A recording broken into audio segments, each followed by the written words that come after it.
Hello, I'm David DeCosmo. Welcome to ECTV Live. Today we're featuring one of our regular seasonal programs, and joining me today, the Honorable Bill Courtright, who's the mayor of the city of Scranton, and Tom Lynch, who is a recreational specialist for the city. Gentlemen, thank you so much for joining me on ECTV Live. Bill, your second go-round right after you were inaugurated, you were kind enough to come in. How are things been going for you?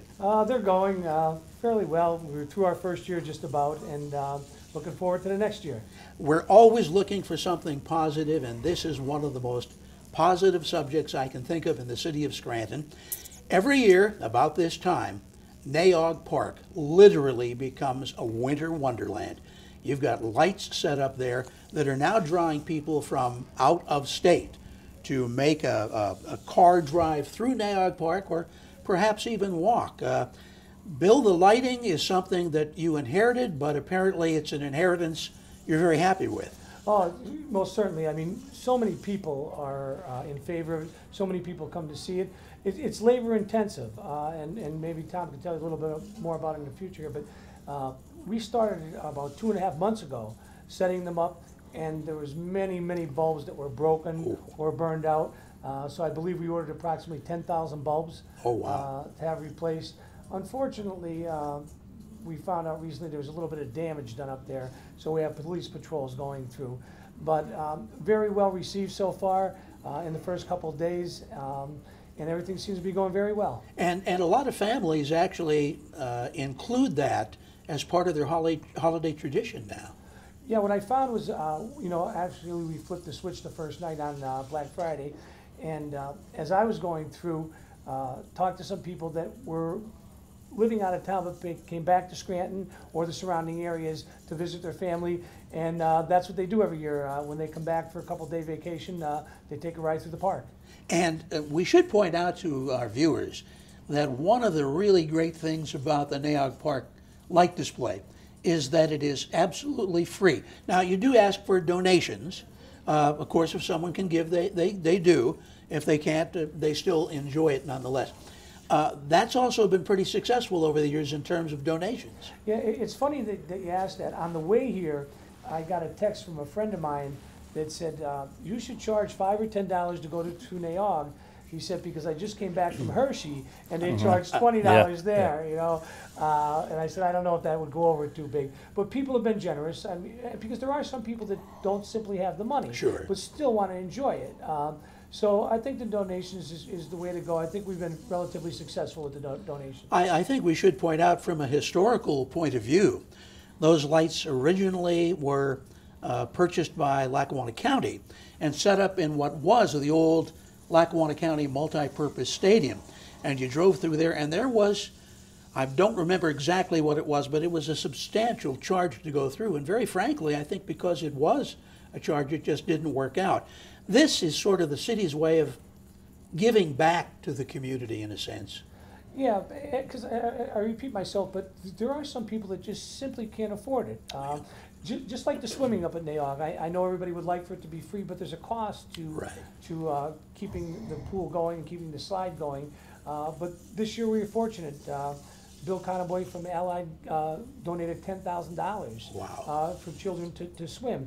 And then the Hill Neighborhood Group also donated. So for those that can afford it, we'd appreciate if there's a donation, but if you can't, you're most certainly welcome to come through. Isn't it nice when you see the community and corporations giving a bit too, so that not all of the burden falls on taxpayers? Yeah, a little bit off this topic that we're on now, but this past summer, I had an individual donate $1,000 he gave to me to give to the people that take care of the rose garden up there.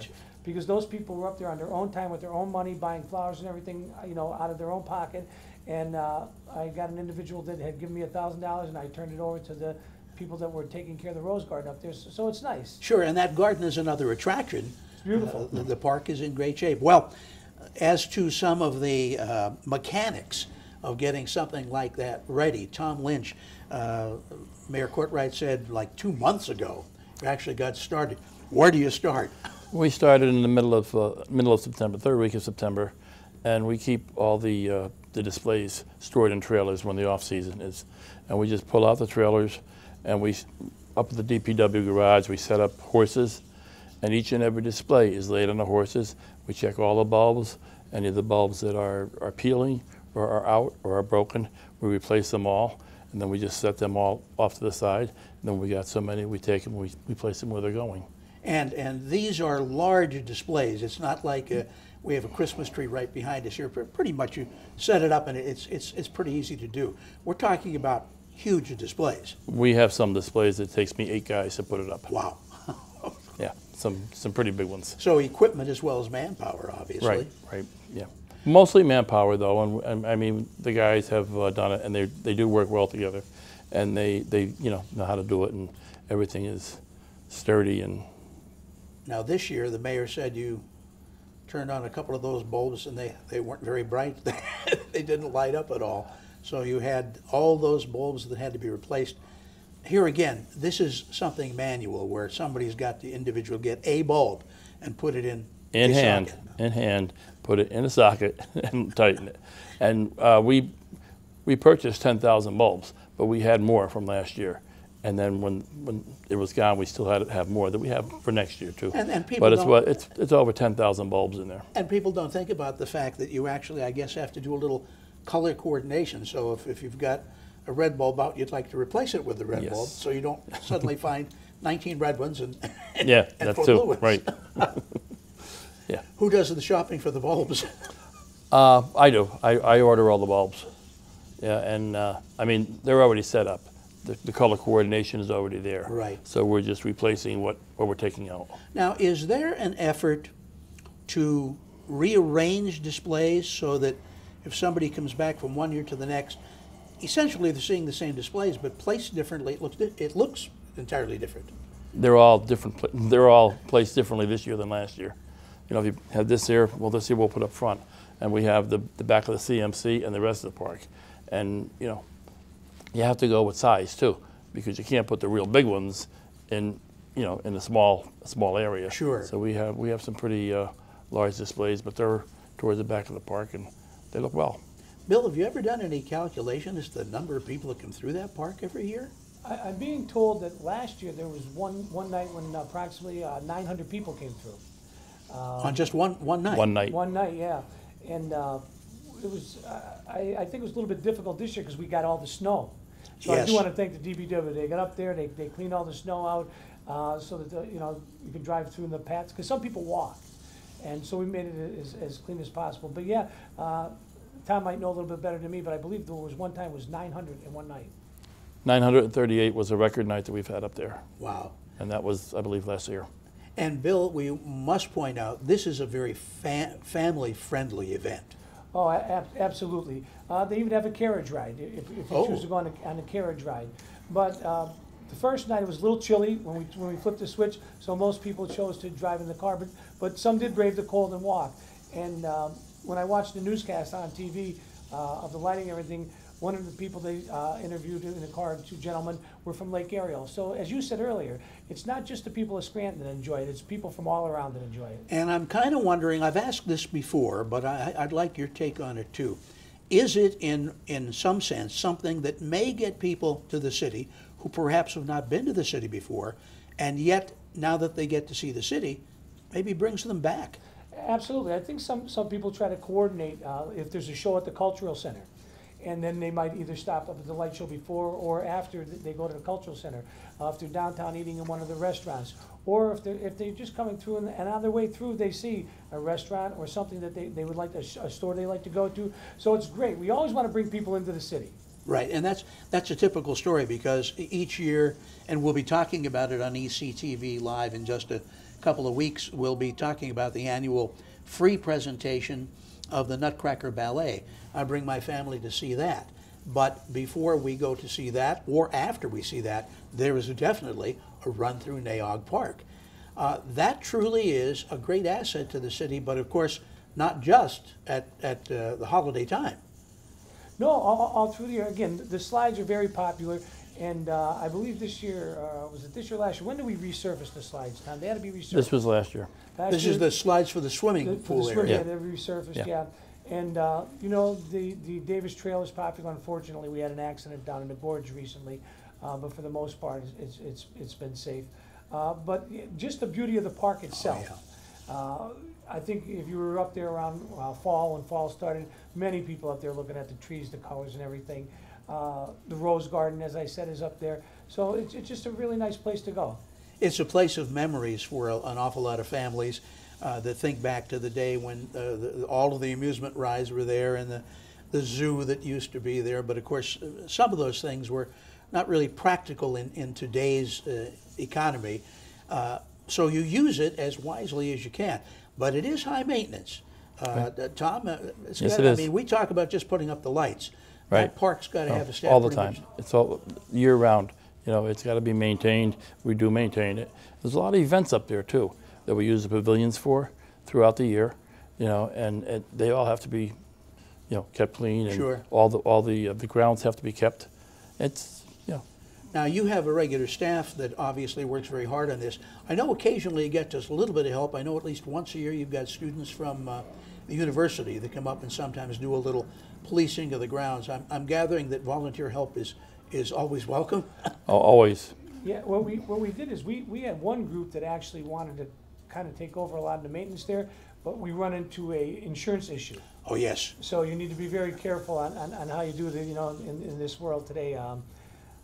Insurance and lawsuits are a big part of Sure. it. So you need to be careful there. But yeah, I mean, I go back to the Lake Lincoln days when I was a young kid, and There was actually a pond or something there? there was just one big pool. There weren't two separate pools, and Tilly the elephant was popular when yes. I was a kid, and the rides, the Dodgems. We all went on the Dodgems, and things have changed. They have the, as I said before, they have the Rose Garden, and then they have the greenhouse over there that I went Yes. to this year. It's very nice. I believe it's named after Mayor McNulty. Yes. So there's a lot to do up there. And you mentioned the Davis Trail, which basically can give folks a look around the gorge area. Yes. The tree house is there, which is, if you haven't seen that, an enormous tree house named after one of our former mayors as well. And you get a good look over. So it's a great place to visit. The lights are sort of the extra added attraction at this time of year. But as you say, it does bring people there.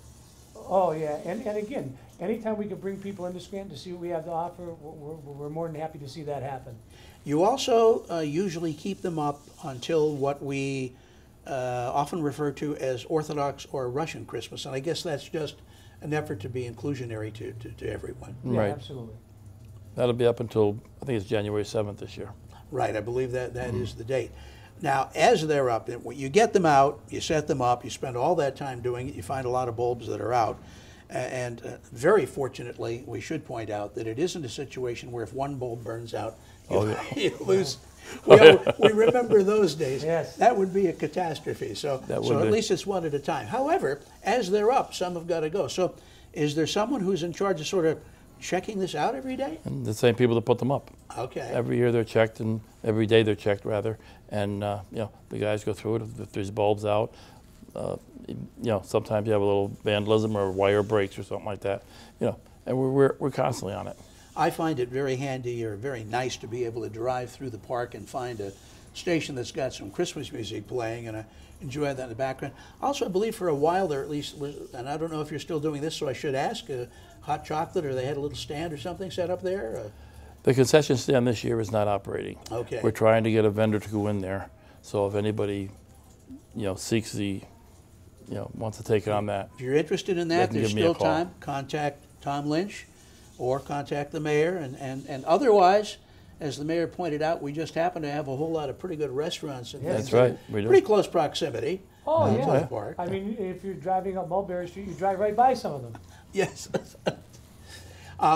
When the display is set up, it's a labor-intensive type thing. And I'm kind of wondering, do you have to pull people off other duties to handle that, or is that sort of worked into a work budget? It's worked into a work budget. Most of the guys well, they're not cutting grass now, so that Well, sure, yeah. that replaces yeah. that. You know, they're doing that. And as the year goes on, it's all seasonal. These guys just move into what has to be done. But are you ever as amazed as I am, Mayor, that it really looks as though it's brand new all the time? Yeah, and that's a credit to the guys that put it up. Because there's a lot of care that needs to be taken when taking them in and out of the trailers. Because although the wiring is metal, it's not as sturdy as you might think. Well, and it is a few years old now, because remember, the county purchased it. Well, how long has it been up in the city? Do we know? I think this is the 13th year, if I'm not mistaken. Yeah, I think it was something like 2002. And the county would have had it 1 or 2 years before that, if not more. So it is equipment that, again, as we say, has to be cared for very carefully.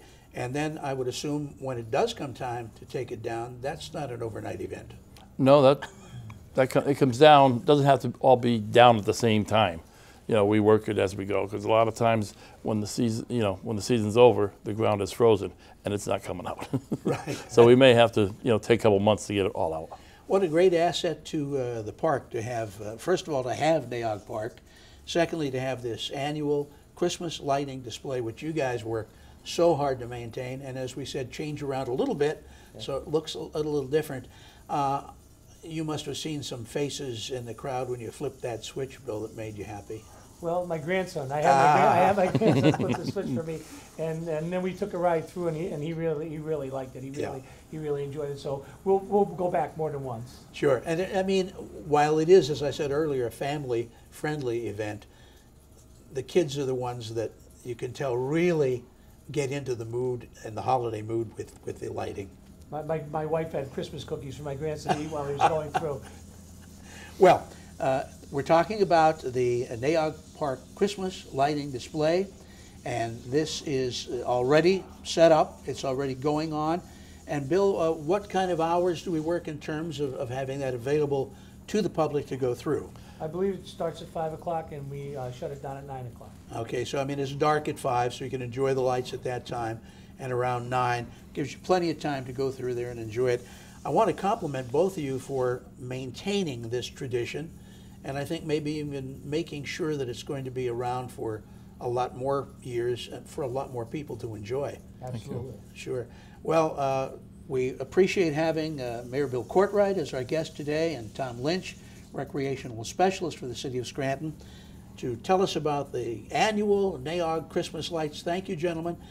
Merry Christmas to both of you. Happy holidays to you, and thank you for joining us. We'll look forward to seeing what you've got in store for us next year up there as well. I understand occasionally there's a gentleman in a red suit and a white beard that's up. Sometimes he might be there, yes. He shows up once in a while. So we would just like to say on behalf of the City of Scranton, happy holidays to everyone, and come out and enjoy Naog. Gentlemen, thank you so much. us. I'm David DeCosmo for ECTV Live. Till I see you again next week, here's hoping all your news is good.